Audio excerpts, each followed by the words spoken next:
नमस्कार।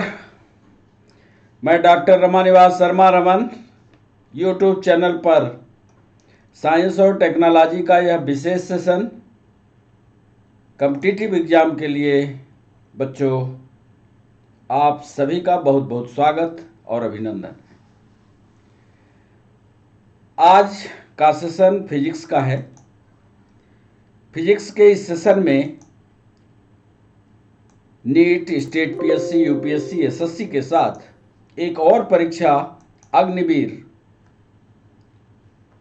जो सरकार खाली पदों को भरने जा रही है उसके भी सवालों को आज हमने शामिल किया है।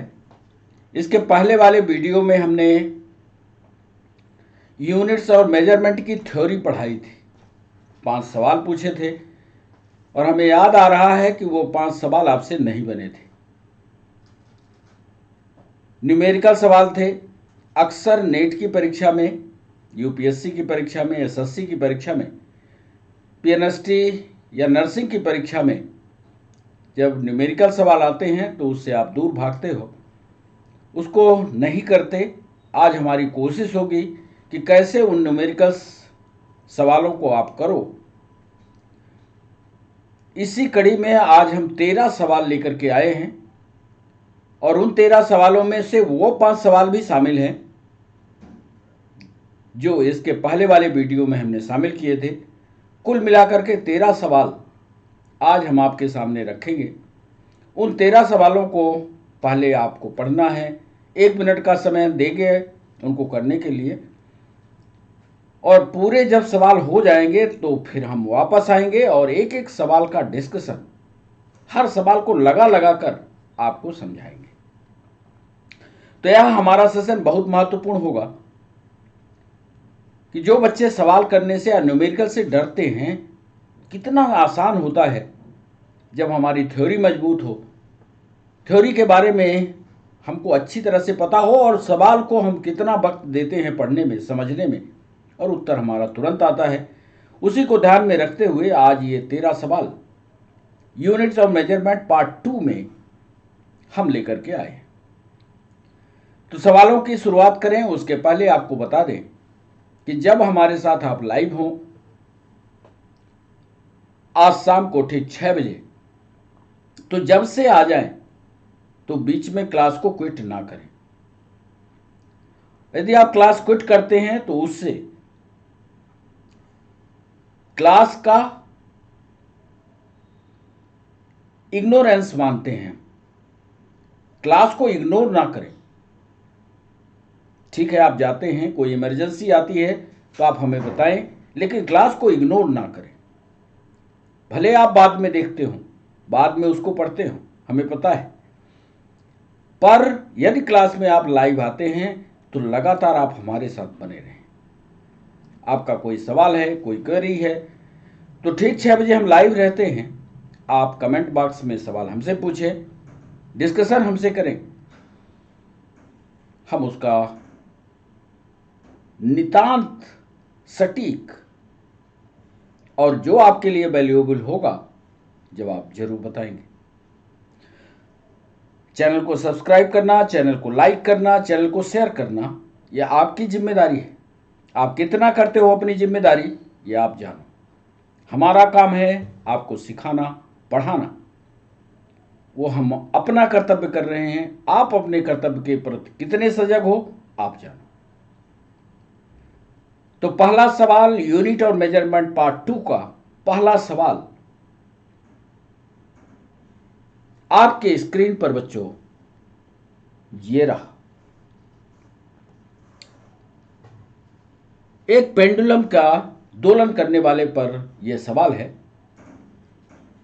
ऑल इंडिया की जो नीट की परीक्षा होती है उस पर यह पूछा गया। यदि सवाल को जरा वक्त देकर के पढ़ने की कोशिश कीजिएगा तभी इसका उत्तर आप कर पाएंगे। क्योंकि न्यूमेरिकल सवाल है, इसलिए सतर्कता से जरा ट्रिक को पकड़ेंगे तो उत्तर बनेगा। पहले हम सवाल लिखते हैं। यदि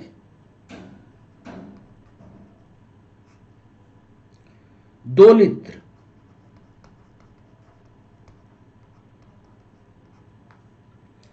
पर लगने वाला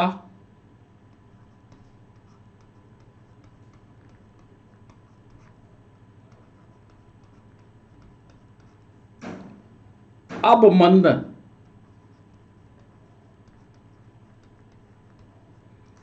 अंग्रेजी में वाले बच्चे डंपिंग फोर्स की हम बात कर रहे हैं।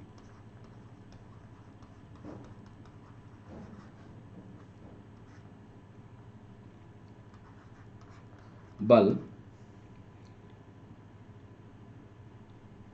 वेग का सीधा समानुपाती होता है, वेग के अनुक्रमानुपाती होता है।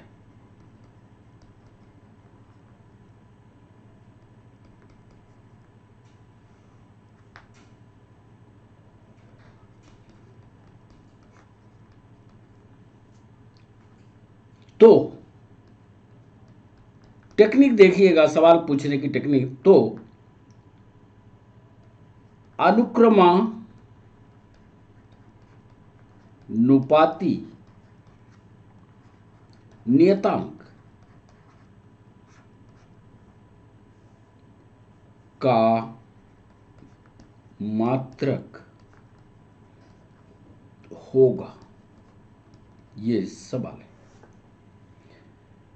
एक कोई दोलन करने वाली चीज है, दोलित्र है, उस पर लगने वाला जो डंपिंग फोर्स है वो उसके वेलोसिटी के सीधा समानुपाती है। आप इस अनुक्रमानुपाती नियतांक का मात्रक बताना है आपको। यदि आपको थ्योरी आपने इसकी पढ़ी है, जो हमने पढ़ाई है इसके पहले, तो जवाब बड़ा सटीक और सरल है। करने की कोशिश कीजिएगा, हम उत्तर बताते हैं आपको। ए ऑप्शन में दे रहे हैं किलोग्राम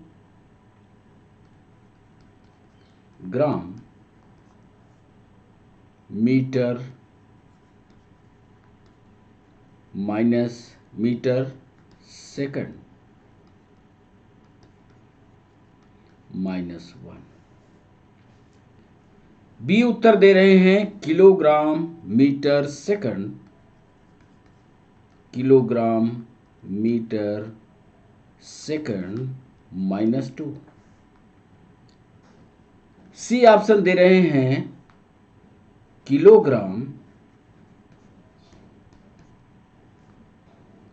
सेकंड -1। और डी ऑप्शन दे रहे हैं किलोग्राम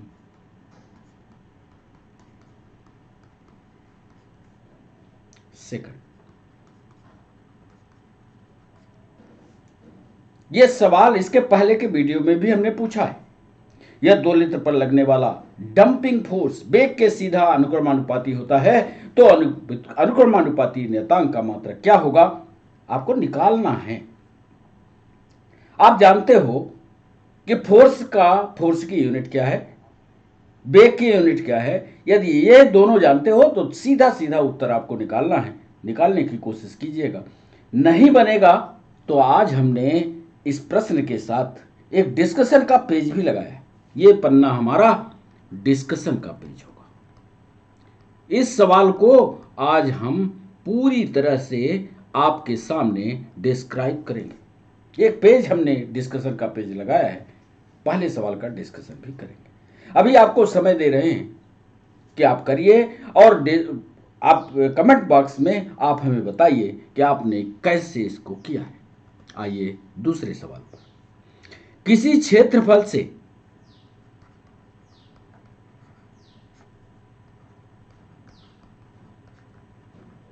एरिया से, अंग्रेजी वाले बच्चे, 5 मीटर की दूरी पर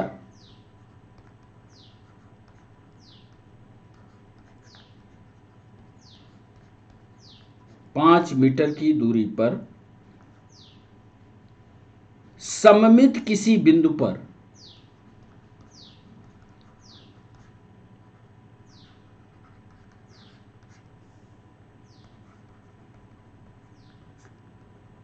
एसएससी का सवाल है। किसी क्षेत्रफल से 5 मीटर की दूरी पर सममित किसी बिंदु पर क्षेत्रफल, समझिएगा सवाल को, पर भरपूर टाइम हम आपको दे रहे हैं। क्षेत्रफल 1 सेंटीमीटर स्क्वायर, 1 सेंटीमीटर स्क्वायर की परिधि, रेडियाई परिधि द्वारा अंतरित किया गया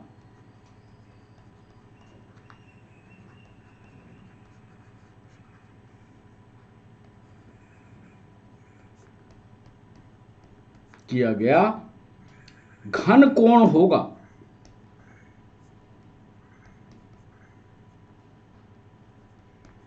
दूसरे सवाल पर क्यूबिक एंगल की बात कर रहे हैं, घन कोण की बात कर रहे हैं, कंफ्यूज मत होइएगा, घन कोण होगा। किसी क्षेत्रफल से 5 मीटर की दूरी, क्षेत्रफल दिया हुआ है 5 मीटर की दूरी पर सममित किसी बिंदु पर क्षेत्रफल 1 सेंटीमीटर की परिधि द्वारा अंतरित किया गया घन कोण क्या होगा। सवाल को करने की कोशिश कीजिए, समय है आपके पास। क्योंकि आपको पता है कि इसका मात्रक जो होता है स्टेरेडियन होता है, स्टेरेडियन में इसको घन कोण को बताते हैं, इसलिए एक जो उत्तर दे रहे हैं 2 × 10⁻⁻² स्टेरेडियन। बी ऑप्शन दे रहे हैं 4 × 10⁻² स्टेरेडियन। सी ऑप्शन दे रहे हैं 6 × 10⁻² स्टेरेडियन। और डी ऑप्शन दे रहे हैं 8 × 10⁻² स्टेरेडियन। सवाल को समझ लीजिए अंग्रेजी वाले, यदि आपसे सवाल समझ ना आ रहा हो, जहां कि आप अंग्रेजी न समझ पा रहे हो, हिंदी न समझ पा रहे हो, अंग्रेजी में हमसे पूछ लीजिएगा। किसी क्षेत्रफल से 5 मीटर की दूरी पर चित्र बना लीजिए, समय दे रहे हैं आपको। यह सच्ची में पूछा गया सवाल है।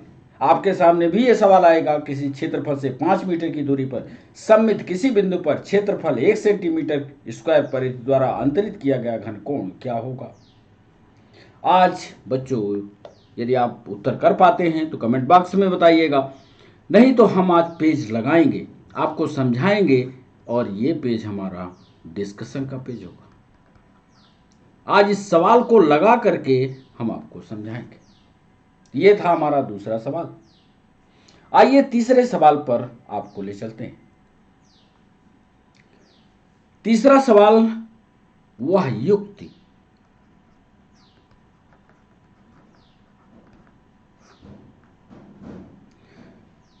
जो 10⁻⁻⁴ मीटर लंबाई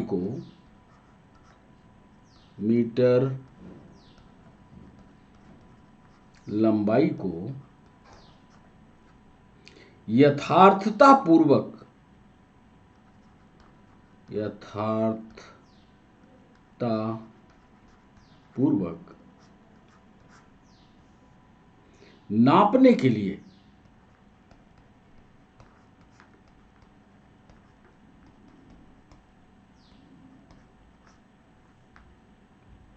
प्रयोग की जाती है। यह थ्योरी में पढ़ा है।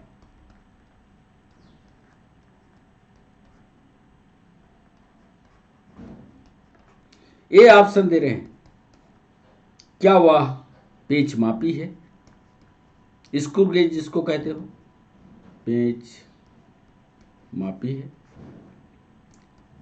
बी ऑप्शन दे रहे हैं, क्या वो स्फेरोमीटर है, गोलाई मापी है। सी ऑप्शन दे रहे हैं, क्या वह वर्नियर कैलिपर से।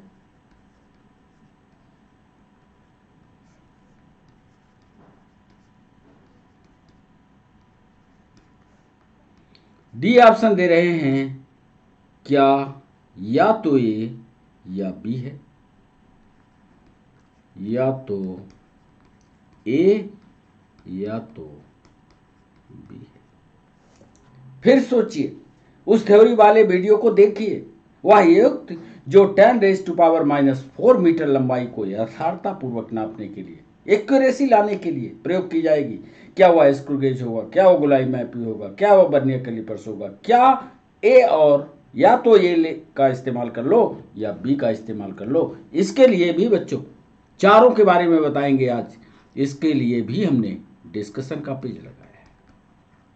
आप कोशिश करिए इसको करने की, नहीं समझ में आएगा तो इसके लिए भी आज हमने डिस्कशन का पेज किया है। चौथा सवाल आपके स्क्रीन पर।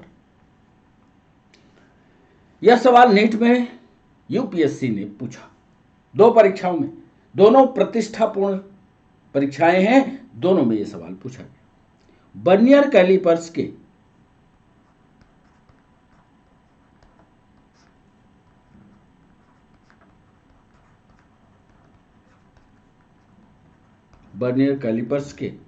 मुख्य पैमाने के यन भाग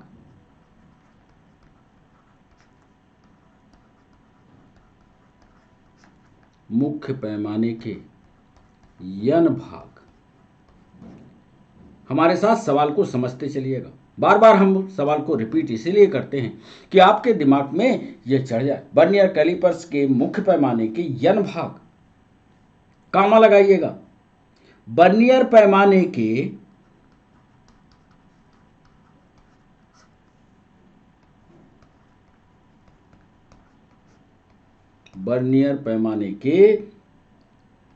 n+1 भाग के बराबर है।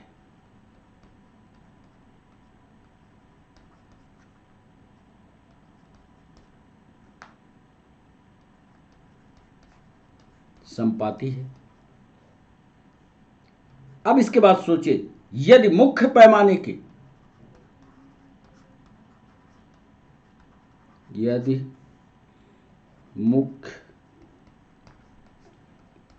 के प्रत्येक भाग की इकाई ए है, पैमाने के प्रत्येक भाग की इकाई ए है, तो उपकरण का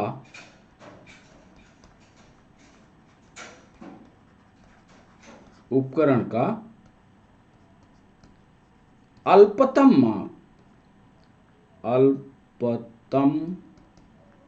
मांक ज्ञात कीजिए।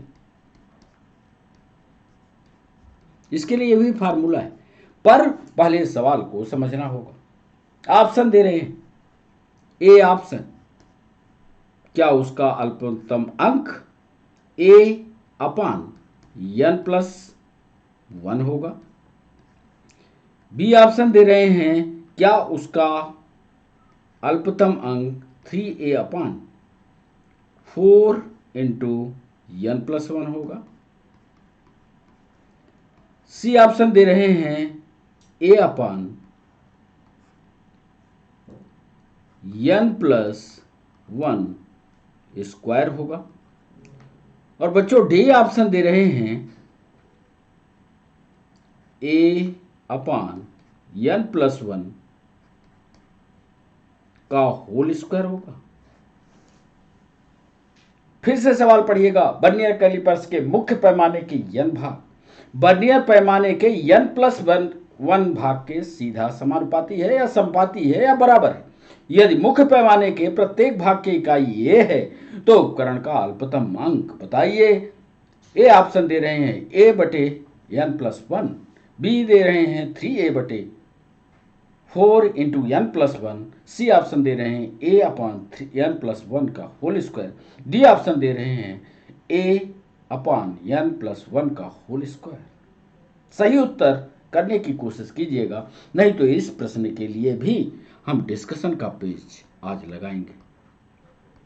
इसके पहले वाले वीडियो पर जब हम ये सवालों को आपसे पूछे थे तो किसी बच्चे ने इस सवाल का सही जवाब नहीं दिया था। आज डिस्कशन के साथ इस प्रश्न को आज हम समझाने वाले हैं। बच्चों 5वां सवाल आपके स्क्रीन पर। पृथ्वी के पृथ्वी से पूर्ण रूप से अलग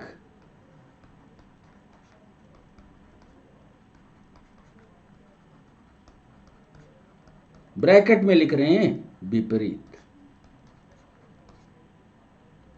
दो बिंदु ए एवं बी, दो बिंदु ए एवं बी से चंद्रमा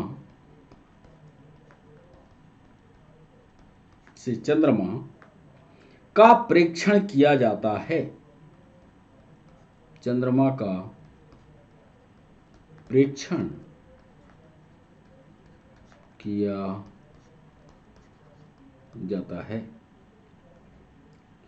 दो सिराओं के प्रेक्षण, दो दिशाओं के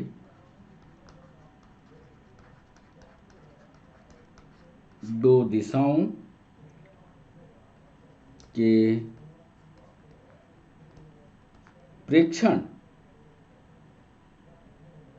द्वारा चंद्रमा पर कोण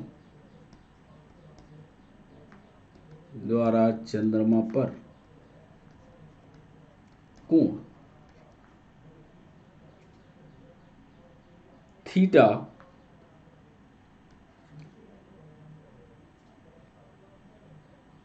एक डिग्री 54 सेकंड का, 1 डिग्री 54 सेकंड बनता है, अंतरित है तथा पृथ्वी का व्यास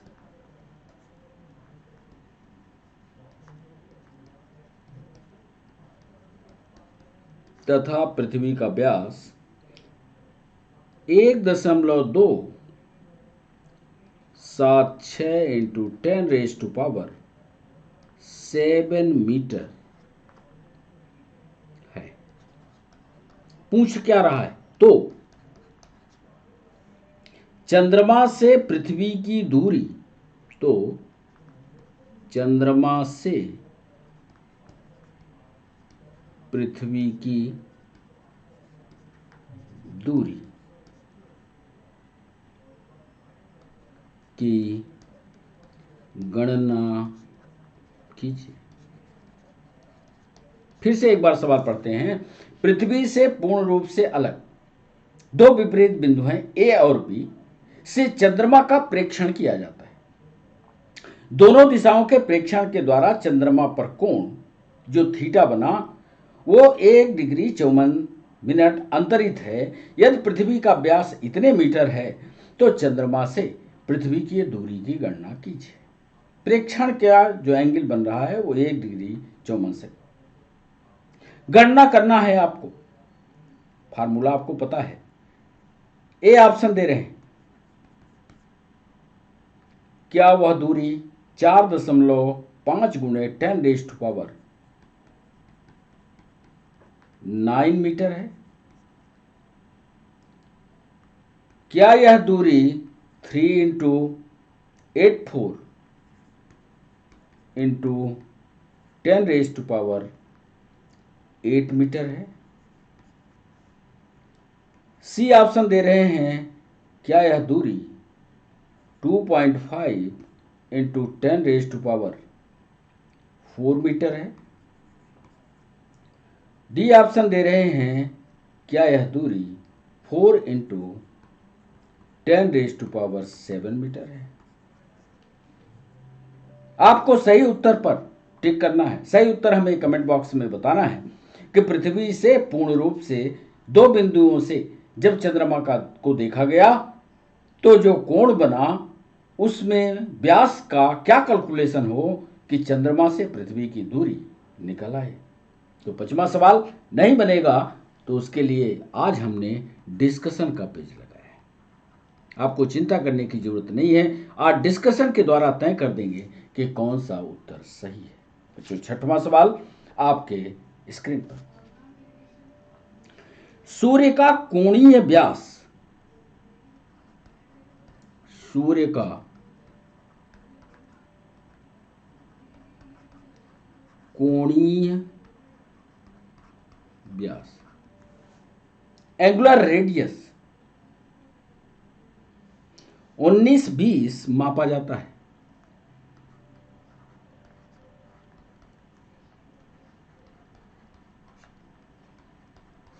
पहले ध्यान से सवाल को समझिएगा। यदि पृथ्वी से सूर्य की दूरी, पृथ्वी से सूर्य की दूरी, यदि इसको डी से डिनोट करते हैं 1.496 इंटू 10⁻11 है, मीटर है,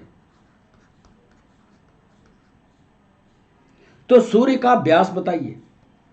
बहुत बढ़िया सवाल। तो सूर्य का रेडियस बताइए, व्यास होगा। सूर्य का कोणीय व्यास 19-20 डिग्री मापा जाता है। यदि पृथ्वी से सूर्य की दूरी डिस्टेंस इतने मीटर है तो सूर्य का व्यास क्या होगा, आपको बताना है। ये ऑप्शन दे रहे हैं, कैलकुलेट करते रहिए आप। 1.5 इंटू 10, पीएनएसटी का सवाल है ये, इंटू 10⁻12 मीटर। बी ऑप्शन दे रहे हैं 1.39 इंटू 10⁻9 मीटर। सी ऑप्शन दे रहे हैं 2.4 इंटू 10⁻4 मीटर। और डी ऑप्शन दे रहे हैं 5.2 इंटू 10⁻11 मीटर। सही ऑप्शन क्या होगा ये आप तय करोगे। आप तय करके हमें बताना। यदि नहीं बना तो आगे हम डिस्कशन का पेज इस पर भी लगाएंगे, आपको समझाएंगे कि कैसे आपको उत्तर निकालना है। 7वां सवाल आपके स्क्रीन पर। परमाणु के आयतन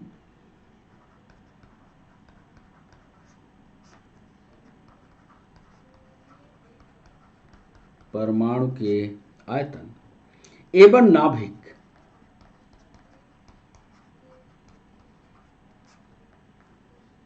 के आयतन के अनुपात, नाभिक के आयतन के अनुपात, रेशियो है। एटॉमिक वॉल्यूम और न्यूक्लियर वॉल्यूम का रेशियो पूछ रहा है। अनुपात की कोटि क्या होती है, की कोटि क्या, ये थ्योरी में हमने पढ़ा है, क्या होती है। ए ऑप्शन दे रहे हैं 10⁻15। अनअकैडमी पर कई बार इस पर सवाल हमने पूछा है। 10⁻25। सी ऑप्शन दे रहे हैं 10⁻20 और डी ऑप्शन दे रहे हैं 10⁻10। परमाणु के आयतन एवं नाभिक के आयतन के अनुपात की कोटि क्या होती है, रेशियो में क्या डिफरेंस होता है, यह आपको बताना है। 10⁻15 है, 10⁻25 है, 10⁻20 है या 10⁻10 है। बच्चों इसका भी कंप्लीट डिस्कशन हम करेंगे आपके साथ। 8वां सवाल आपके स्क्रीन पर। तरंग दैर्ध्य से जुड़ा हुआ, ये लाइट में भी सवाल था, यहां भी एक सवाल पूछ रहे हैं। जरा इसको करने की KR 86 के 1 मीटर में तरंग दैर्ध्य या वेवलेंथ की संख्या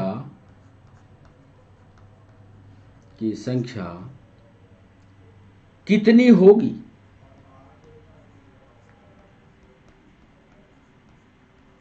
ये सवाल है। अब इस प्रश्न को नीट ने पूछा, यूपीएससी ने पूछा है, और यही सवाल आरआरबी में भी पूछा गया। ए ऑप्शन दे रहे हैं।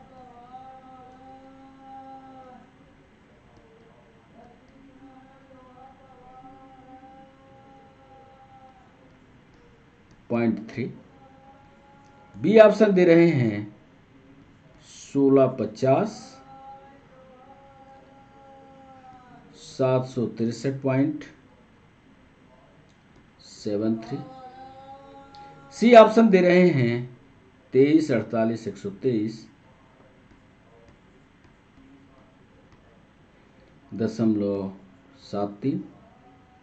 और डी ऑप्शन दे रहे हैं 65, 21, 89.63। इस सवाल का भी बच्चों आज हम डिस्कशन करेंगे आपके साथ। सही उत्तर क्या होगा, पहले तो आप अपनी तरफ से टिक कीजिएगा, नहीं बनेगा सही उत्तर जो आएगा उसका भी डिस्कशन हम करेंगे। बच्चों 9वां सवाल, कल्पना कीजिए, इज्यूम कीजिए, कल्पना कीजिए, झारखंड पीएससी का सवाल। कल्पना कीजिए कि नाभिक का द्रव्यमान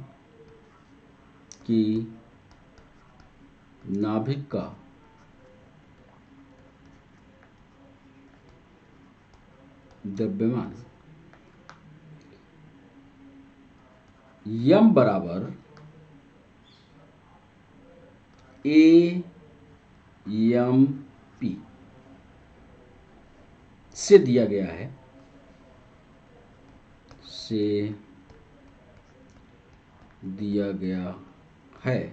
ये भी बता देते हैं ये ए एम पी है क्या।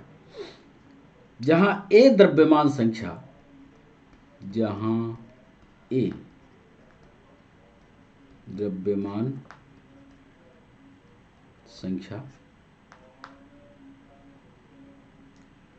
तथा नाभिक की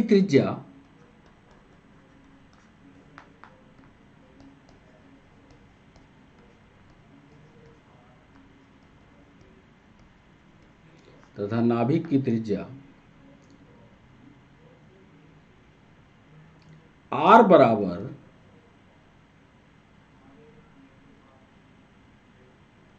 R0 A 1/3। यहीं पर लिख लेते हैं, जहां R0 बराबर 1.2 F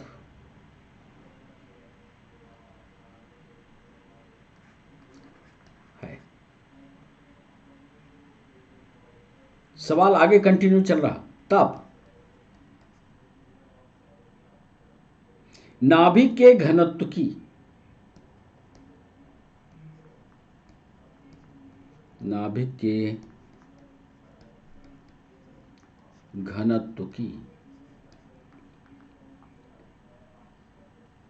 kilogram metre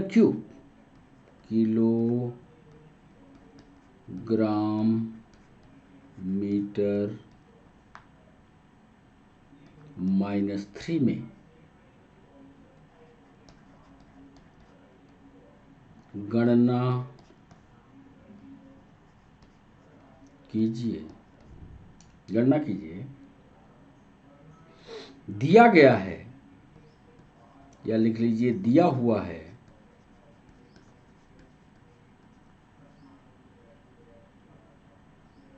M P बराबर 1.67 इंटू 10⁻⁻27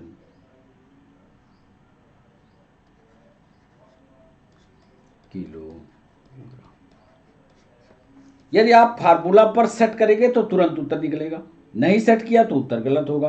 फिर भी आप कोशिश कीजिए, तब तक हम आपको आंसर बताते हैं।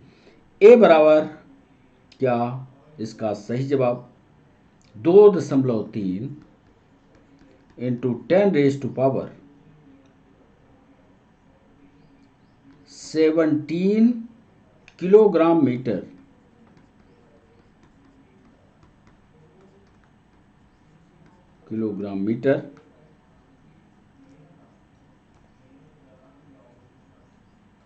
-3। बी ऑप्शन दे रहे हैं 5 गुणे 10⁻9 किलोग्राम मीटर -3।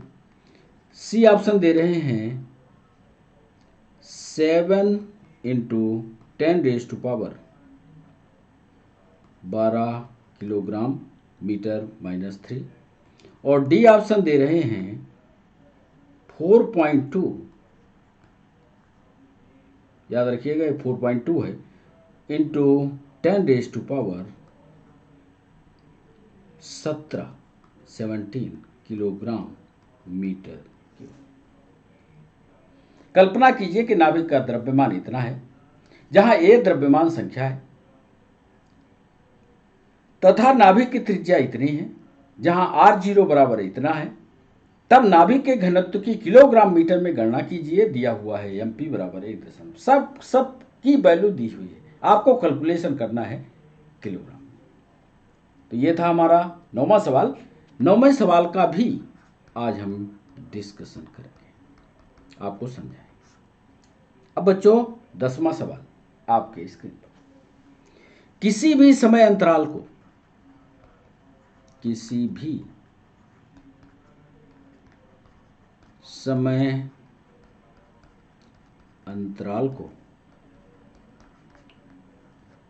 मापने के लिए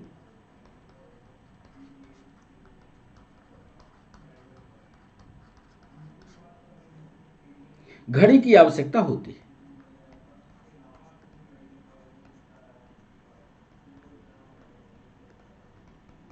घड़ी की आवश्यकता होती है, सही बात है। किसी भी समय अंतराल को मापना हो तो घड़ी चाहिए, उसके लिए घड़ी की आवश्यकता होती है। अब समय के परमाण्विक मानक का अब की स्थिति बता रहा, अब रिसेंटली, अब समय के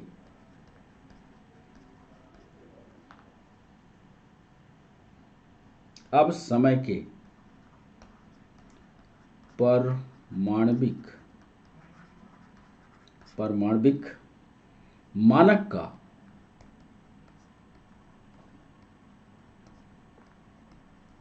उपयोग करते हैं। ये भी सही है, ये थ्योरी में हमने पढ़ा है।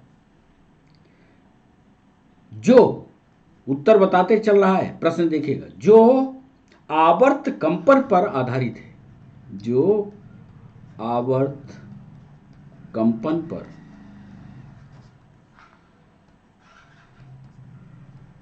आधारित है। अब देखिए, इससे यूपीएससी में पूछा, इसे डैश डैश डैश ए डैश डैश डैश क्लॉक यानी घड़ी, खाली स्थान में आपको भरना है, कहते हैं। कितना लंबा पूछा, कितना सरल सवाल था। जहां ए है, जहां ए है,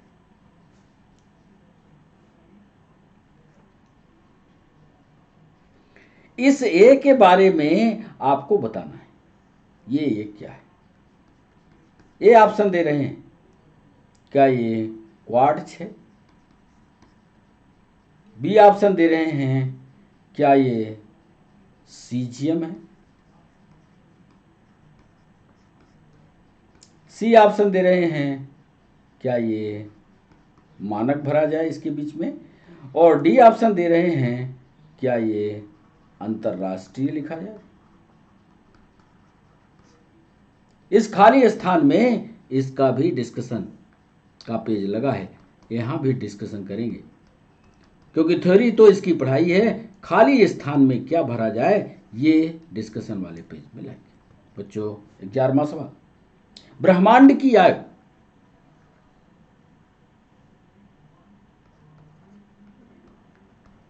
ब्रह्मांड की आयु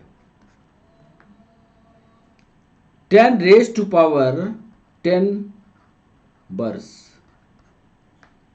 है। जहां मानव जीवन, नीट का सवाल, जहां मानव जीवन 10⁻6 वर्ष है, जब ब्रह्मांड की आयु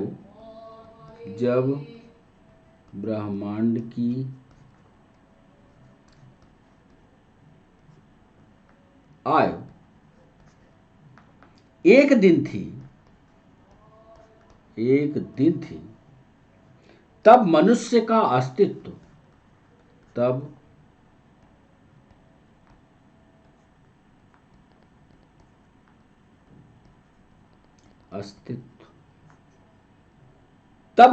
अस्तित्व कितने सेकंड तक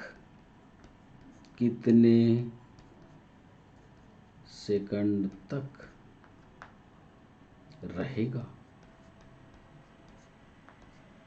प्रश्न को, ब्रह्मांड की आयु 10⁻10 वर्ष है, जहां मानव जीवन 10⁻6 वर्ष है, जब ब्रह्मांड की आयु एक दिन थी तब मनुष्य के अस्तित्व को कितने सेकंड तक रहेगा। सीधा सवाल है, कैलकुलेट करके, रीजनिंग का भी सवाल हो सकता है, आरआरबी, पीएससी में, यूपीएससी में, नीट में, कई परीक्षाओं में ये पूछा गया सवाल है। 11वां सवाल, आप बताइएगा, ए ऑप्शन दे रहे हैं, क्या यह 9.2 सेकंड है। बी ऑप्शन दे रहे हैं, क्या यह 10.2 सेकंड है। सी ऑप्शन दे रहे हैं, क्या यह 8.6 सेकंड है। और डी ऑप्शन दे रहे हैं, क्या यह 10.5 सेकंड है। कैसे कैलकुलेट करेंगे ये, इसके लिए हमने डिस्कशन का पेज लगाया।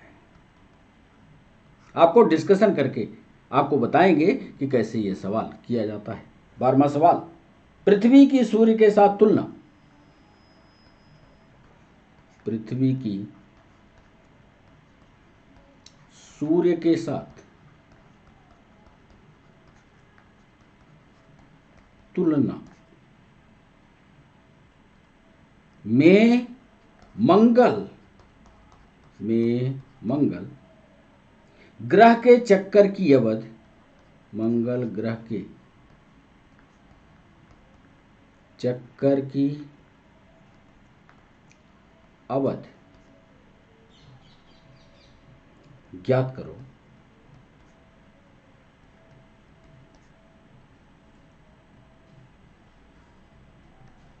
एक चीज दे रहे हैं इसमें, मंगल ग्रह की सूर्य से, मंगल ग्रह की सूर्य से औसत दूरी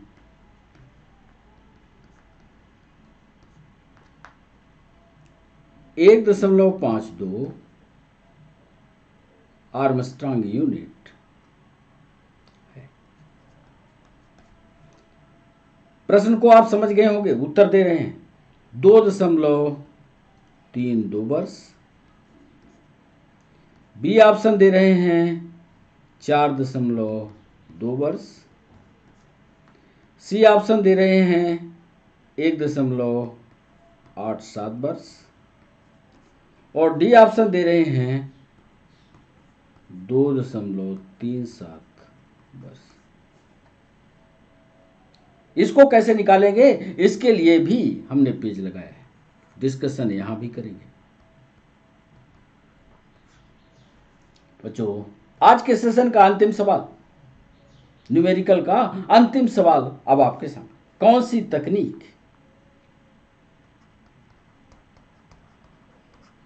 कौन सी तकनीक समयांतराल को, यानी समय के अंतराल को, कौन सी समय अंतराल को, टाइम इंटरवल को नहीं मापती? ए ऑप्शन दे रहे हैं विद्युत दोलित्र, विद्युत दोलित्र। बी ऑप्शन दे रहे हैं परमाणुवीय घड़ी,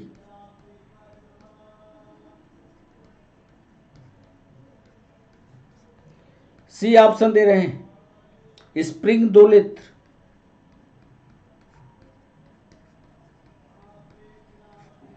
और डी ऑप्शन दे रहे हैं प्राथमिक कणों का क्षयांक।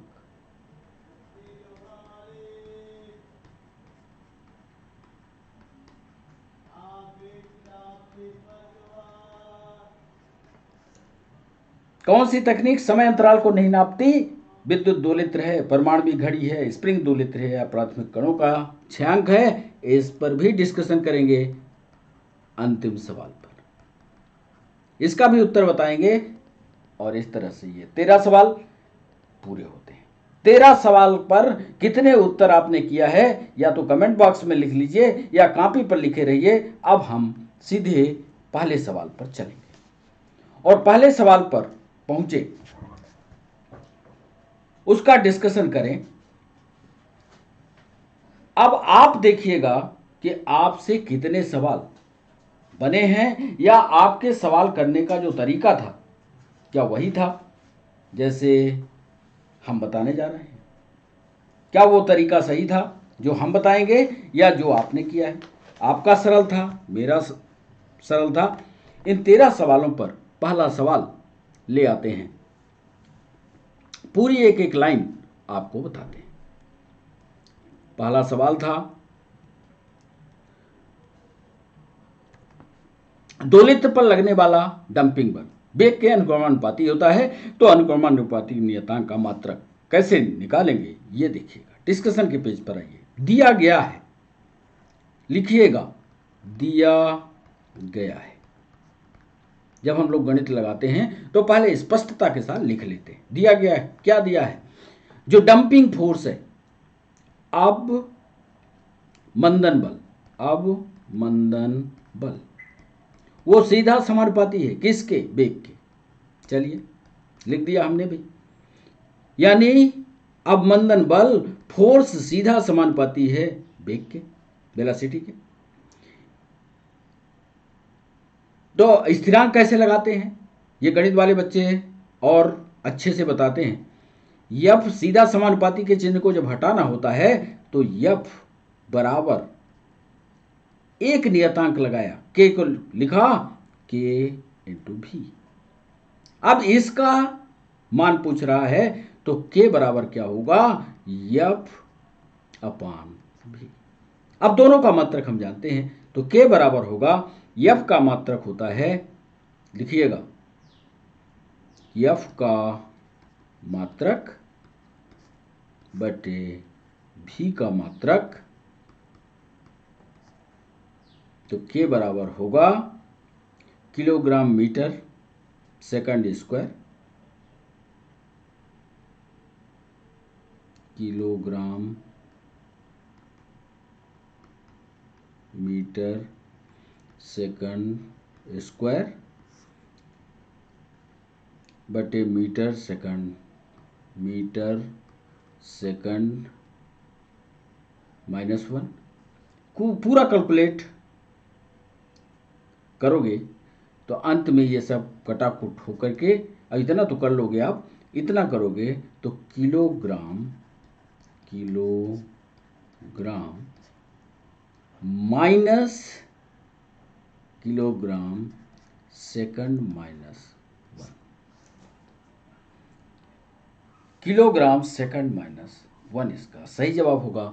आप चाहो तो इसको लिख सकते हो, यहां पर सी ऑप्शन इसका सही होगा। दूसरा सवाल, हमने पूछा किसी क्षेत्रफल से 5 मीटर की दूरी पर सममित किसी बिंदु पर क्षेत्रफल 1 सेंटीमीटर है, परिधि द्वारा अंतरित किया गया घन कोण क्या होगा? स्टेरेडियन में इसका जवाब आता है। दूसरे सवाल पर आइए, घन कोण बराबर होता है। घन कोण कैसे? घन कोण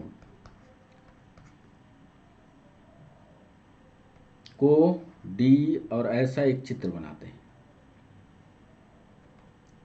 D A upon r square. यहां पर दिया हुआ है, आप उधर सवाल में देख लेना, 1 centimetre square upon 5 centimetre square, और शुद्ध वर्नियर पैमाना भाग, ये भी लिख लो, शुद्ध वर्नियर पैमाना भाग बराबर होगा 4 गुणे 10⁻⁻²।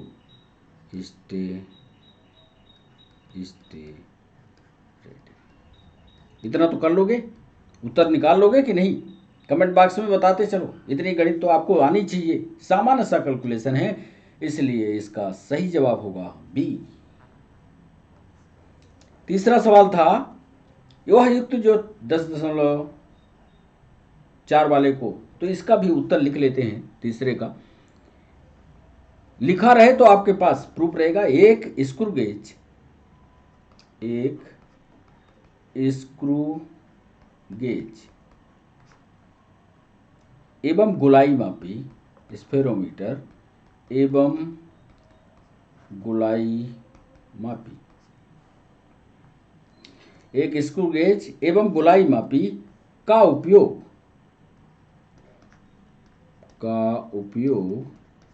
10⁻⁵ मीटर तक की लंबाई मापने के लिए किया जाता है। इसका मतलब ये हुआ कि ये जो या तो ए या तो बी, इसका सही जवाब होगा। चौथा, वर्नियर कैलिपर्स के मुख्य पैमाने पर n भाग वर्नियर पैमाने के n+1 भाग के संपाती। इसको जरा गंभीरता से देखिएगा, सवाल आप बार बार पलट के देखते रहिएगा। वर्नियर पैमाने पर पहली लाइन जो हम लिख रहे हैं, वर्नियर पैमाने पर n+1 भाग बराबर, जैसा सवाल में लिखा है, जो दिया हुआ है, मुख्य पैमाने पर n भाग, मुख्य पैमाने पर n भाग, ठीक। इसलिए वर्नियर पैमाने पर एक भाग, समझ रहे हैं?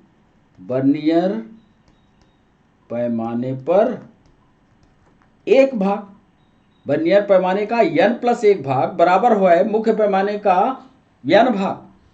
तो वर्नियर पैमाने पर एक भाग बराबर क्या होगा? ये तो 8वीं में पढ़ा होगा। एक भाग बराबर होगा मुख्य पैमाने पर, एक भाग बराबर होगा मुख्य पैमाने पर n/, ये ऊपर चला जाएगा, ये नीचे, n+1 भाग। देखिए कैसे कैलकुलेशन सीधा निकलता है। अब मुख्य पैमाने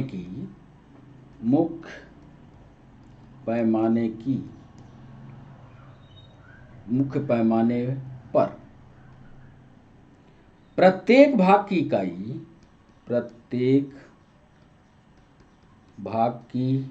इकाई ए है। चलिए ये भी माना। अब तब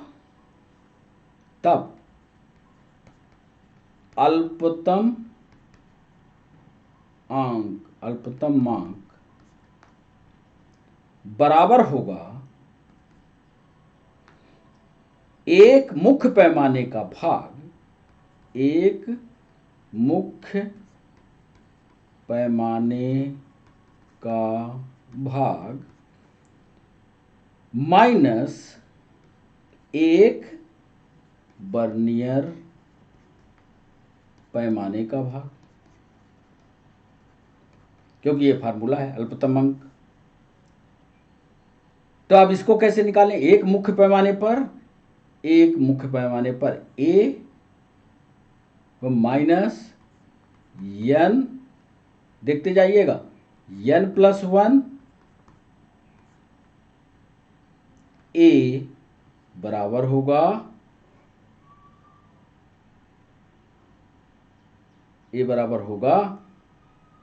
n+1। ये कैलकुलेट करोगे तो ऐसे निकल करके आएगा। तो ए बराबर हुआ a बटे n+1। जरा देखो उत्तर है इधर कि नहीं। यस, इसका सही जवाब होगा ए। कैलकुलेट कर लेना, थोड़ा हम जल्दी कर रहे हैं, लिखे दे रहे हैं, थोड़ा दिमाग लगाओगे तो उत्तर निकल आएगा। 5वां सवाल हमने पूछा था कि पृथ्वी से पूर्ण रूप से अलग दो बिंदु ए और बी चंद्रमा का प्रेक्षण किया गया। दोनों दिशाओं के प्रेक्षण द्वारा चंद्रमा पर कोण थीटा इतना है, क्या होगा? इस पर सीधा लिखे देते हैं, आप समझने की कोशिश कीजिएगा। दिया क्या है? दिया है थीटा। कितना दिया है? 1.1 डिग्री 54 मिनट। इसको पूरा पूरा मिनट में कर देते हैं तो 114 निकलेगा, निकाल लेना। अब 114 को 1 मिनट में या 60 सेकंड में निकालते हैं तो ये देखो 114 गुणे 60 गुणे 60 गुणे 4.85 गुणे 10⁻⁻⁶ रेडियन। तो ये बराबर होगा, सब ये कैलकुलेट करोगे तो ये आएगा 3.32 गुणे 10⁻⁻² रेडियन। क्योंकि समझ लेना, क्योंकि बराबर 4.85 इंटू 10⁻⁶ रेडियन और b बराबर 1.276 इंटू 10⁻⁷ मीटर। अतः पृथ्वी से चंद्रमा की दूरी, अतः पृथ्वी से चंद्रमा की दूरी d बराबर होगी, d कैपिटल D बराबर होगी b/θ बराबर ये होगी 1.276 इंटू 10⁻⁷ अपॉन 3.32 इंटू 10⁻⁻²। ये कैलकुलेट करोगे तो 3.84 इंटू 10⁸ मीटर। इस तरह से 3.84 इंटू 10⁸ मीटर इसका सही जवाब होगा।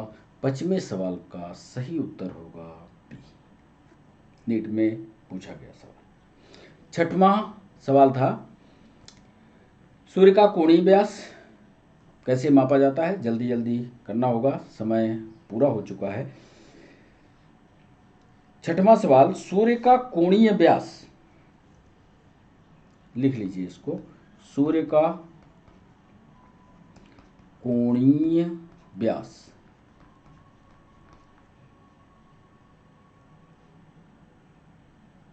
बराबर कितना है, 1920 डिग्री बराबर 1920 गुणे 4.85 ये दिया हुआ है इंटू 10⁻⁻6 रेडियन। चूंकि, इसलिए ऐसा हो रहा है, चूंकि यहाँ लिख लेना, चूंकि 1 डिग्री बराबर है 4.85, क्यों ये आया है, इंटू 10⁻6 रेडियन। ठीक है, तो बराबर हो जाएगा, यहीं पर बराबर, ये जब गुणा करके जो निकलेगा वो हो जाएगा 9.31 इंटू 10⁻³ रेडियन। अब वो सूर्य के पूछ रहा है, सूर्य का व्यास, सूर्य का व्यास d बराबर कोणीय d की दूरी बराबर 9.31 इंटू 10⁻³ इंटू 1.496 इंटू 10⁻11, तो ये मीटर में आएगा, मीटर में, तो ये जब कैलकुलेट करोगे तो ये आएगा 1.39 इंटू 10⁻⁹। इसका सही जवाब होगा इस सवाल का छठवें का बी। कैलकुलेट कर लेना आराम से, हिंट समझ लेना, मान लो जल्दी से नहीं समझ में आ रहा तो इसको बार बार देखना, समझ में आ जाएगा। 7वां सवाल था परमाणु की त्रिज्या वाला, नाभिक की त्रिज्या कैसे, ये देख लो। परमाणु की त्रिज्या दी हुई है, परमाणु की त्रिज्या कितनी दी हुई है, 10⁻⁻10 मीटर। ठीक, नाभिक की त्रिज्या दी हुई है, नाभिक की त्रिज्या दी हुई है 10⁻⁻15 मीटर। अनुपात क्या निकलेगा, रेशियो, अनुपात बराबर होगा 10⁻⁻10 अपॉन 10⁻⁻15 बराबर आएगा 10⁻5। तो आयतन का अनुपात, आयतन माने तीनों, आयतन में तीनों सतहें गिनी जाती हैं, आयतन का अनुपात, आयतन का अनुपात बराबर होगा 10⁻5 का होल क्यूब। होगा कि नहीं, आयतन तो तीनों निकलेंगे, लंबाई चौड़ाई ऊंचाई सब, तो ये उत्तर आएगा 1015। इसका सही जवाब होगा, चलते हैं इधर देखते हैं, ये आएगा। ऐसे सवालों को करने की कोशिश करना। 8वां सवाल, 8वें सवाल पर था, इसका भी लिखे देते हैं, आप पढ़ते रहना। 1 मीटर में, 1 मीटर में, ध्यान से लिखे दे, पढ़ो इसको, KR 86 की तरंग दैर्ध्यों की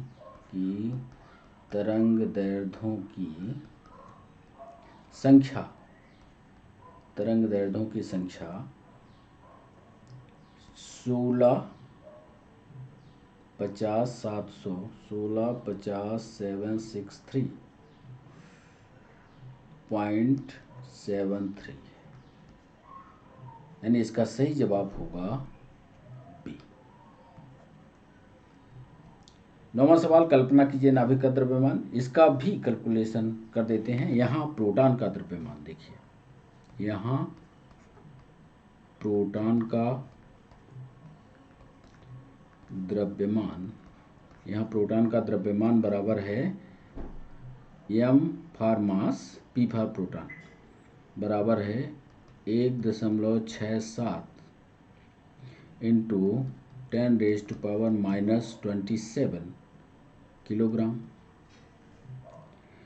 एक नाभिक की त्रिज्या देखिए, एक नाभिक की त्रिज्या r0 बराबर है 1.2f बराबर 1.2 इंटू 10⁻⁻15 मीटर। परमाणु का घनत्व, डेंसिटी, परमाणु घनत्व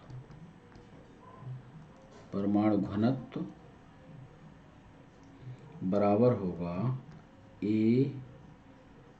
AMP अपॉन 4/3 पाई r क्यूब बराबर होगा A mass proton upon 4/3 pi r square में ये चला जाएगा, r0 A 1/3 का होल क्यूब। आगे कैलकुलेट करके चलोगे तो 3MP अपॉन 4 पाई r0 क्यूब आएगा। फिर आगे जाओगे तो ये निकलेगा 3 इंटू m 1.67 इंटू 10⁻⁻27 अपॉन करोगे तो 4.4 गुणे 3.14 इंटू 1.2 इंटू 10⁻⁻15 का होल क्यूब आएगा। इन सब का कैलकुलेशन करके अंत में पहुंचोगे तो 2.3 इंटू 10⁻17 किलोग्राम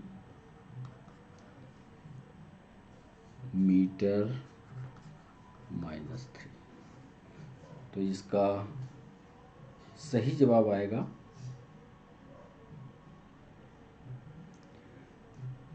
2.3। ये कौन सा सवाल था? प्रोटॉन वाला ही था ना, कल्पना कीजिए। हाँ, 9वां सवाल था। 2.3 इंटू ए इसका सही जवाब होगा। 10वां सवाल, किसी भी समय अंतराल को मापने के लिए घड़ी की आवश्यकता होती है। प्रत्येक समय अंतराल के लिए हमें एक घड़ी की आवश्यकता है। अब हमें परमाणु मानक का समय का उपयोग करते हैं। तो इसको तो पढ़ाया है, तो प्रयोगशालाओं में जो उपलब्ध है उसमें बी इसका सही जवाब है।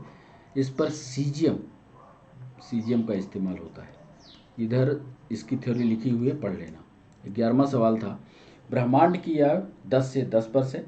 जहाँ मानव जीवन 10 से 6 वर्ष है। ब्रह्मांड की आयु 1 दिन थी, तब मनुष्य का अस्तित्व कितने सेकंड तक रहा होगा। 11वां, समय में आवर्धन इसमें निकालना है। मैग्निफिकेशन का कैसे निकालते हैं?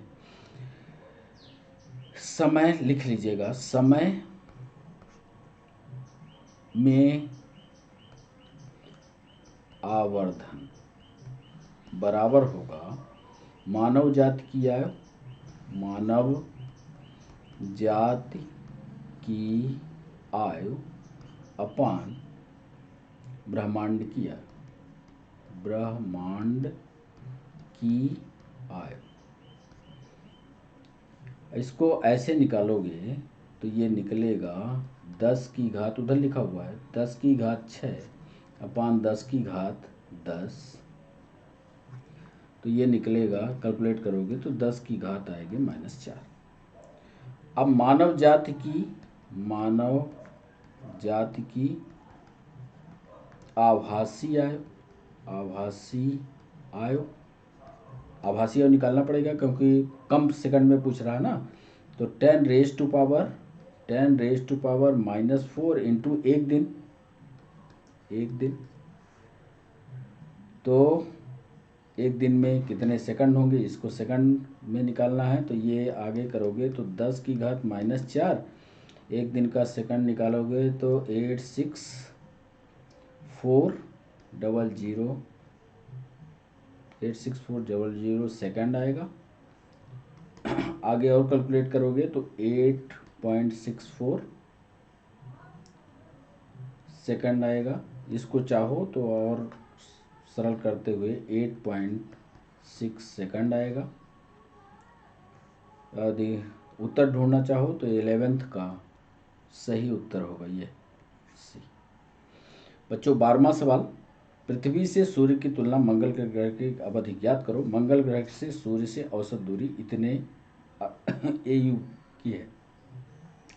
तो 12वें सवाल पर मंगल के लिए दूरी जो है आपने निकाली है कि नहीं निकाली। 12वें सवाल का उत्तर सही होगा 1.87 वर्ष। ये देखिए कैसे निकाला। मंगल के लिए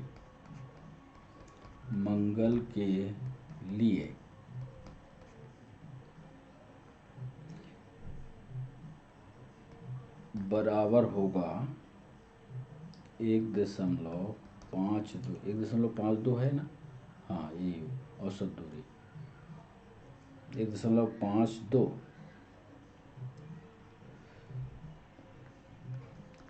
AU। पृथ्वी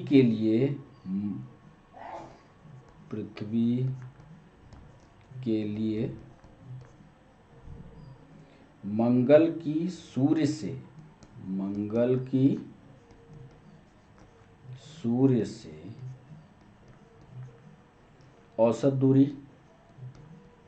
औसत दूरी है। अब अलग अलग का देखिए, ये बराबर 1 AU, तो इसका TE निकाल लेंगे तो ये बराबर होगा 1 वर्ष। तो यदि इसका TN निकाल लेते हैं तो ये निकलेगा AM अपान AE, इसका 3/2 इंटू TE। ये कैलकुलेट करोगे तो ये आएगा 101.52 अपान 1, इसका करोगे तो 3/2 इंटू TE है 1। आगे कैलकुलेट करोगे तो ये कैलकुलेट करने पर 1.87 ईयर आएगा। देख लेना, आराम से इसको समझने की कोशिश करना। नहीं समझ में आता कमेंट बॉक्स में फिर लिखना, फिर इसको समझाएंगे। और आज के सेशन का बच्चों अंतिम सवाल, इसको लिख देते हैं। अंतिम सवाल को, कौन सी तकनीक समय अंतराल को नहीं मापती, इसको लिख देते हैं ताकि ये थ्योरी आपकी मजबूत रहे। UPSC में भी, नीट में भी, PNST में भी और SSC में भी, रेलवे में भी ये पूछा है। 13वां सवाल, इसका लिख देते हैं। विद्युतीय दोलन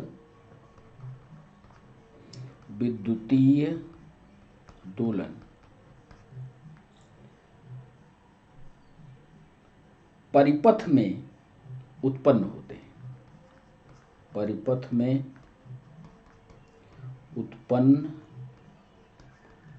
होते हैं।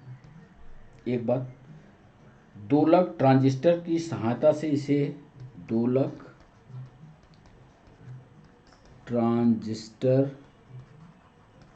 की सहायता से इसे बनाए रखते हैं,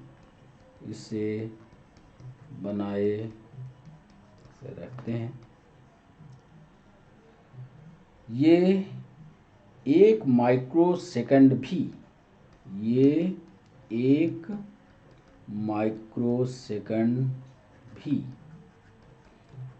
माप सकते हैं। ये सभी इंपॉर्टेंट पॉइंट हैं। 1 माइक्रोसेकंड भी माप सकते हैं। परमाणु घड़ी, ये विद्युतीय दोलन हो गया। अब परमाणु घड़ी जो होती है इसके बारे में, परमाणु घड़ी इसके बारे में भी थोड़ी जानकारी ले लो।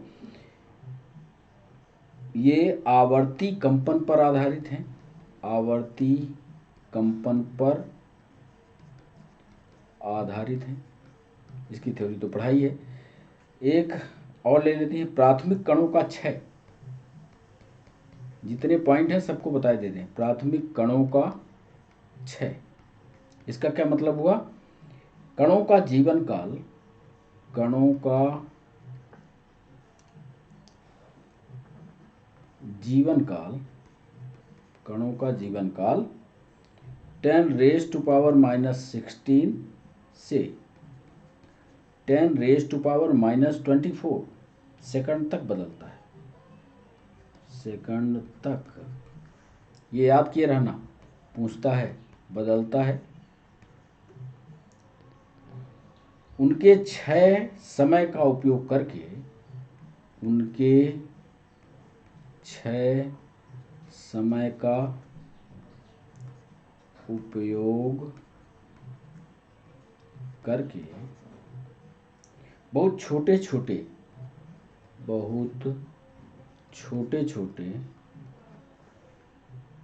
समय अंतराल को मापा जा सकता है, को मापा जा सकता। तो ये सब विद्युत दोलन, परमाणु घड़ी, प्राथमिक कणों का क्षय। लेकिन इस प्रश्न का सही जवाब था 13वें का सी, स्प्रिंग दोलित्र। ये तकनीक समय अंतराल को नहीं माप सकती। समय अंतराल को मापने के लिए विद्युत दोलित्र है, परमाणु घड़ी है, प्राथमिक कणों का क्षयांक। तो बच्चों ये आखिरी सवाल था। आप हमारे साथ जुड़े, इसके लिए बच्चों आपका बहुत बहुत शुक्रिया।